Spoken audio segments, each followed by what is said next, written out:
Allez au boulot! And we have pockets. You know what sucks? My wardrobe. It's so boring. I'm realizing that I've been wearing the same 5 things on repeat, and I'm thinking that I have the skills to make some stuff. I mean, look at the kind of stuff that I make. It's pretty, but would you wear that at the supermarket? Or going out for a drink? Well, maybe you would, but I'm not that fancy. The last video I spent a month remaking my kitchen. Before that, it was a month and a half working on a giant costume. But today, I just want something nice and simple and something that's going to be very useful. And I've had people commenting and saying, this is nice, but I'm never going to make that. Which makes sense, because how many people are going to remake that specific project? I mean, I know this is ridiculous, but it exists more for inspiration. Anyways, today I thought I would make something simple, something beginner-friendly, and I'm going to show you every step so you can actually remake it. But I'm me, so let's pick something that is a little bit silly. My favorite fashion designers, Thierry Mugler, Moschino. Which one is more ready to wear? I have browsed the Moschino archives for a while. I think I have 50 projects that I want to remake. So let's pick one that has been worn by my childhood style icon, the Nanny. And specifically, I want that skirt. It's actually a dress, but a skirt version also exists, so I want that one. It doesn't use too much fabric, so I think it is possible to make from scratch even for a beginner. And also, I really want to wear it.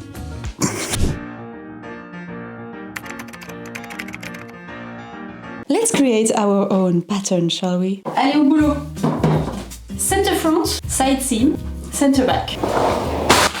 You are going to need pins, scissors, something to write, and ribbon. And also mock-up fabric or an old bedsheet. Merci.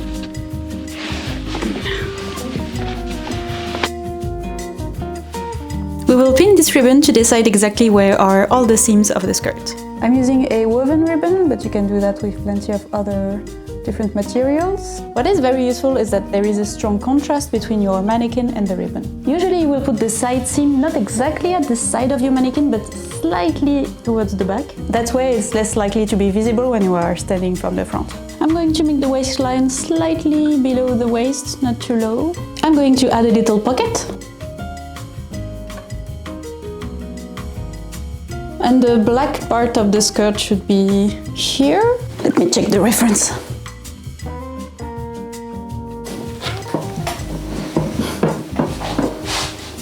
You may have noticed that I work only on one side. That's because the two sides are identical, so you don't need to do twice the work. Now let's put the fabric on. We are doing this right, so let's iron this, even if it's just for the mock-up. By the way, this is called a slant pocket, or une poche italienne. Dans mes poches. J'adore les poches. Now I'm going to trace the center front of the skirt on the fabric. It's just a straight line. In fashion school, I was taught that you have to do that in red. And of course, you follow the grain of the fabric. Now back to the mannequin, we align the red line with the center front. Usually with the pencil skirt you would add a dart at the front. If I rub the fabric, there is some volume here, so you want to make it all smooth at the top because we have a little bit of volume at the bottom. This is the volume. And with this white fabric I can see the black line underneath. So I'm going to trace that. And chop the excess. On the back though, I'm going to add a little dart because my bum is slightly bigger than the one on the mannequin. We want to fill this triangle, but also the fabric that will be the inside of the pocket, even though it's not going to be visible. So you want to make sure that you can fit your hand inside the pocket, so I'm going to make it until here. I think we can transfer that to paper.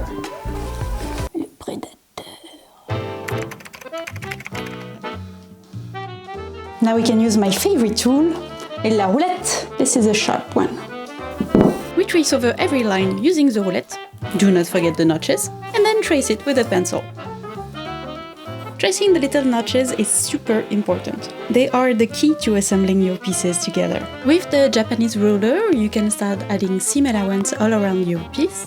I usually add 1 centimeter, but you can add whatever amount you are feeling comfortable sewing. Sometimes I will cut the seam allowance by eye, but it is not exactly the right way to do it. If you trace it, you will have the exact amount.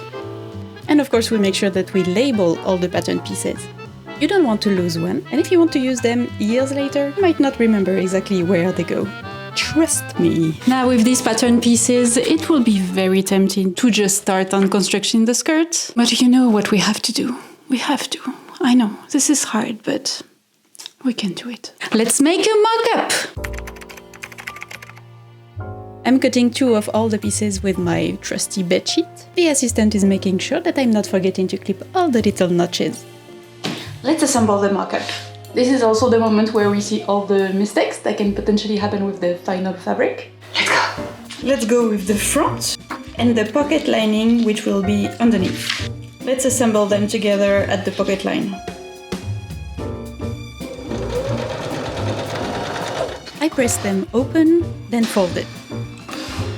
Okay, this is the front. Ignore the center seam, I just made it to save some fabric. Now we can assemble the pocket piece to the pocket lining. Front piece is done, we have pockets. I added lines of stitching over there and there. Let's add the back. First we need to close this little dart. This is seam allowance, the stitching goes on this line. So we need to mark this point on the fabric to make sure that we have the correct shape. And so from the seam allowance here towards the little point. We have the dart and then we can attach the back to the front. Et voila! Let's go change. So, this is what we have. I think the front looks very nice, but it is a bit too tight. It is pulling a little bit in the... It should go a bit more towards the front. So I'm going to add a little bit of fabric after the dart, maybe make the dart disappear. And also you can see that it is a bit lower at the front than in the back, so we need to add more on the vertical side as well. But I really like the front, and we have pockets. And also now it's a great time to think about the pleats, which are going to look like little piano notes. So piano notes measurements.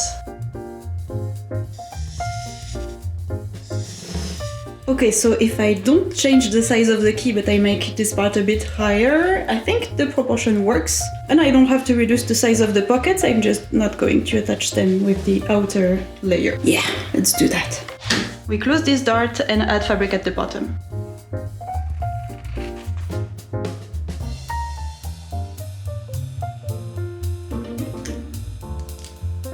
And to remove a little bit of height, we can retrace this sort of hem. For finishing the skirt, I'm going to create another pattern piece that is going to follow the waistline, and it's going to be a facing. You start by taping all your pieces together at the waist, tracing a line that follows the waist, transferring that new piece to another piece of paper, and adding the seam allowance. And that's it, you've created a new pattern piece that is just for the facing.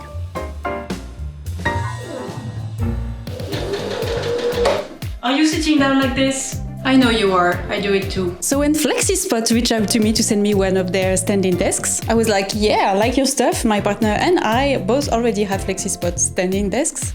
So how about chairs? Here is the C7 ergonomic chair from FlexiSpot. Super sturdy, it took me 10 minutes to assemble. It is wide enough that I can sit cross-legged, something everyone appreciates. And it really feels like I am seated right. There's plenty of adjustments everywhere. Fully adjustable armrests and great neck support. They also have it in black, green and pink, so you can match your different decors. There is a 30-day return policy and 10 years warranty. The standing desk.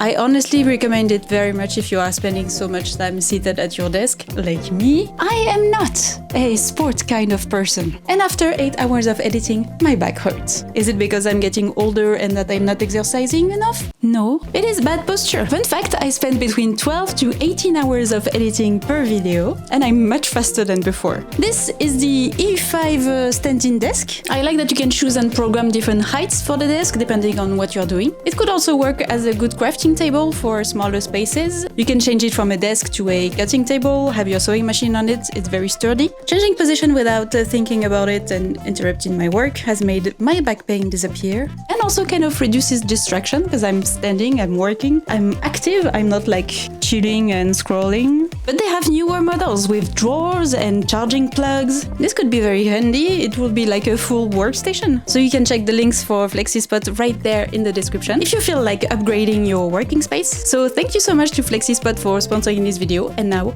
we go back to work. And now we can start on the final fabric.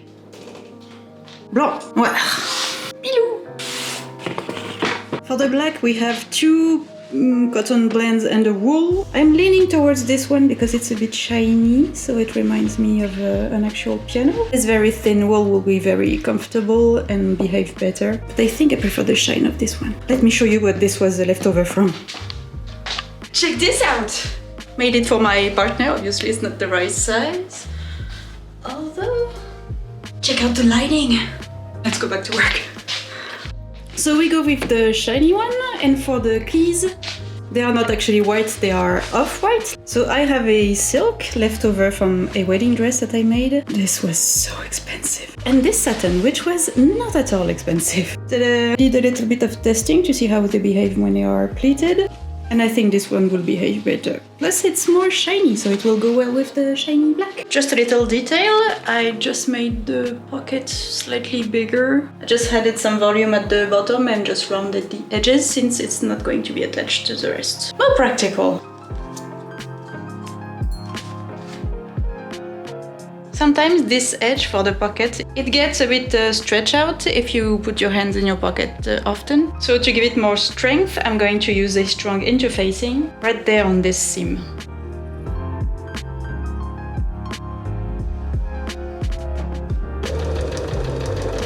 The pocket lining is sewn to the front. You can see the interfacing on the back. And now with the seam allowance folded towards the pocket, I'm going to add a line of stitching. It will be hidden, but it will make sure that the pocket doesn't come out of itself. We'll see.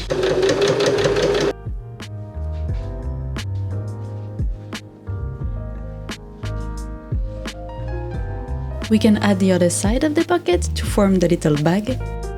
Okay, so let's think right now how we are going to do the finishing on the inside. The easiest and fastest would be to do some overlocking with a serger. I want to try something that I've never done before, and it's called the Hong Kong finishing, which is basically to protect all the inside edges with some bias tape. Actually, the Hong Kong finish is not exactly bias tape. I made a sort of sketch to explain, but in this video I'm going to do the bias tape.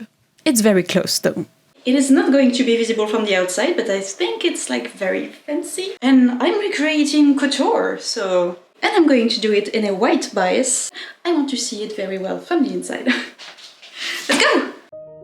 Ironing a few meters of bias tape and changing the thread color.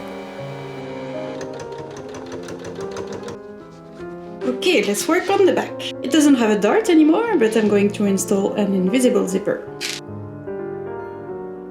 The way I like to do it is first add a line of stitching. Here is the first line, and now we can make the zipper invisible. For that I'm not going to use a zipper foot, I'm going to use an invisible zipper foot. This is a zipper foot, and this one is for invisible zipper. It's not transparent all the time, but it has those two channels underneath, so you can put the teeth of the zipper and sew really close to them.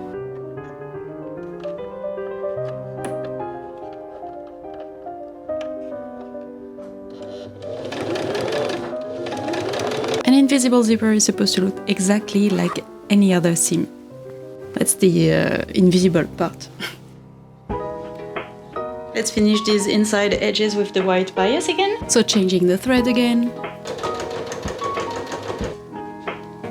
Front. Change the thread back to black. Sew the seam. Change the thread back to white. And add the bias. To finish the waistline, I removed a little bit of the white bias just right there at the waist. This will make those seams a little less bulky. Change the thread to black and sew the facing all around the waist. This is a curved edge, so we are just clipping it off. Adding a little line of stitching so that edge stays hidden, just like in the pockets. Changing the threads to white. And we can add the bias tape to finish the hidden edge of the facing. And there is a little bit of hand sewing to be done around the zipper to tuck that facing in place, as well as having it secured at each seam. so there is no stitching visible from the outside.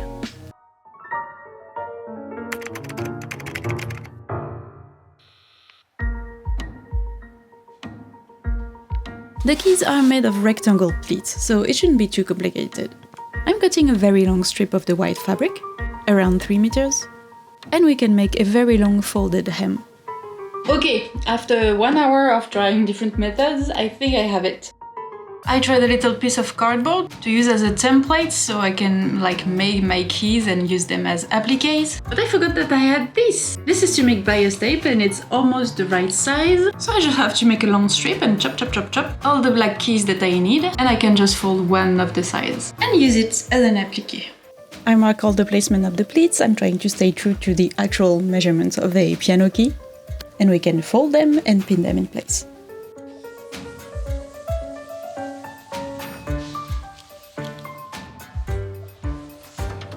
They are ironed flat, and we just need the black keys. You can fit the straps into this little device, and with a little bit of ironing, it will magically turn into bias tape.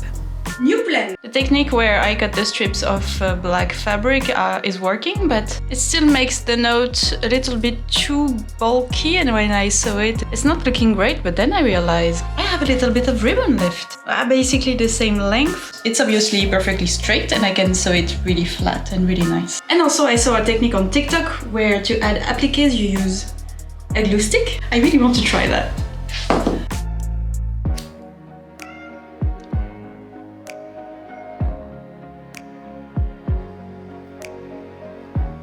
So obviously it's not strong enough to keep the note in place full time. I still need to sew this and it's going to disappear in the wash. But that's even better than pins, because the pins, they tend to misshape your fabric a little bit, and with this I really want like straight rectangles. So I think this is perfect for this project.